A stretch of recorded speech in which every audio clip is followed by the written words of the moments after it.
Hello friends, welcome back to my channel.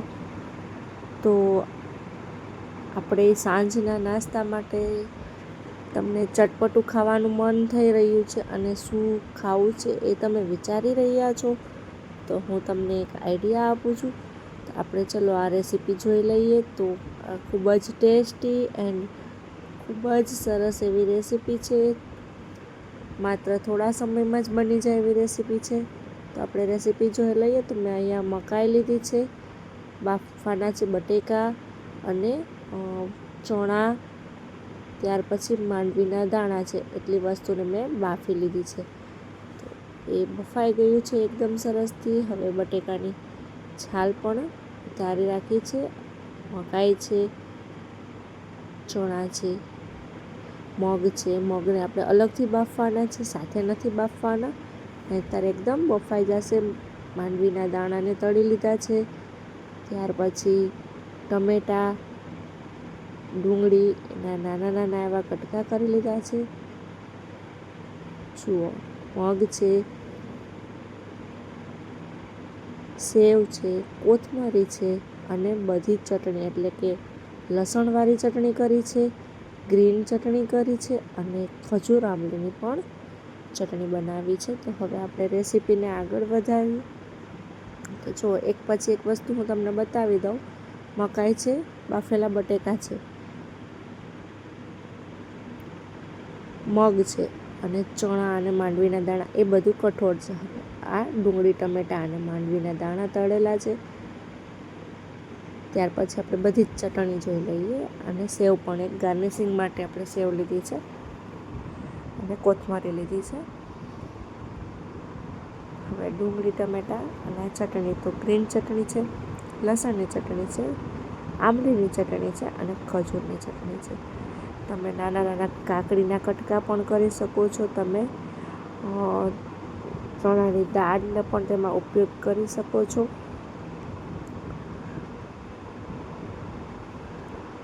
તો આવી રીતે આપણે બધી જ વસ્તુને રેડી કરી લીધી છે. ત્યાર પછી મેં અહીંયા બાસ્કેટ ચાટ પૂરી જે બજારમાં રેડી મળે છે, એ બાસ્કેટ ચાટ પૂરીને મેં અહીંયા લીધી છે. તમે એ ન હોય તો નાની એવી રોટલીને પણ તળીને તમે આવી રીતે બનાવી શકો છો. તો એવી રીતે પણ વાનગી બને છે. તો જુઓ, બાસ્કેટ ચાટ પૂરી લીધી છે. હવે આપણે જે બાફેલા બટેકા હતા, તે બાફેલા બટેકાને આપણે એમાં નાના નાના ટુકડા કરી અને ઉમેરી લીધા છે. ત્યાર પછી જે મકાઈ છે, એ મકાઈને આપણે તેમાં બધામાં ઉમેરી લઈએ. ત્યાર પછી તળેલા માંડવીના દાણા છે, એને પણ તેમાં આપણે ઉમેરી લઈએ. જો તમે રોટલી હોય તો રોટલીમાં પણ આવી રીતે બનાવી શકો છો.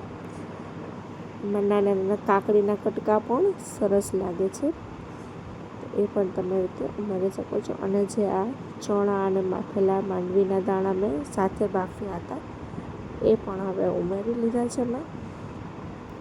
એવી જ રીતે બધી જ વસ્તુ એક એક કરીને આપણે તેમાં તે ગોઠવી લઈએ. હવે મગ લીધા છે. મગને આપણે અલગથી બાફવાના રહેશે. જો સાથે બાફશું તો મગનો એકદમ છૂંદો થઈ જશે, વધારે ગળી જશે, એટલે મગને આપણે અલગથી બાફવાના છે. ત્યાર પછી આપણે ટમેટાં કટ કર્યા છે, એ આપણે તેમાં ભરી લઈએ. ટમેટાં, ડુંગળી, એ બધી વસ્તુ આપણે એક પછી એક આપણે એમાં ઉમેરી લીધી છે. ત્યાર પછી આપણે બધી જ ચટણી લેશું. ગ્રીન ચટણી, રેડ ચટણી, આંબલીની ચટણી અને ખજૂર ચટણી, તો બધી જ ચટણીને આપણે તેમાં સરસથી ભરશું. હવે એમાં આપણે એક્સ્ટ્રા તમે એમાં જો દહીં તમને ભાવતું હોય તો તમે તેમાં દહીં પણ ઉમેરી શકો છો. એવી રીતે એનો પણ ટેસ્ટ સારો લાગે છે. મેં અહીંયા દહીં નથી ઉમેર્યું, માત્ર ચટણીનો જ ઉપયોગ કર્યો છે. પણ તમને જો દહીં ભાવતું હોય તો તમે તેમાં દહીં પણ ઉમેરી શકો છો. દહીં ગળ્યું કરીને પણ ઉમેરી શકો છો, તો એ પણ સરસ લાગે છે. ટમેટો સોસ પસંદ હોય તો તમે એ પણ તેમાં ઉમેરી શકો છો. તેનાથી પણ ખૂબ જ ટેસ્ટી બને છે. તો ઓછા સમયમાં એકદમ ચટપટું અને ટેસ્ટી બની જાય એવી આ વાનગી છે. જો તમને આ વાનગી પસંદ આવી હોય તો તમે મારી ચેનલને સબસ્ક્રાઈબ કરવાનું ભૂલતા નહીં અને વધુમાં વધુ શેર કરી કમેન્ટમાં પણ જણાવજો કે તમને આ રેસીપી કેવી લાગી છે. તો આવી જ અવનવી રેસીપી હું તમારી સામે લઈને આવીશ.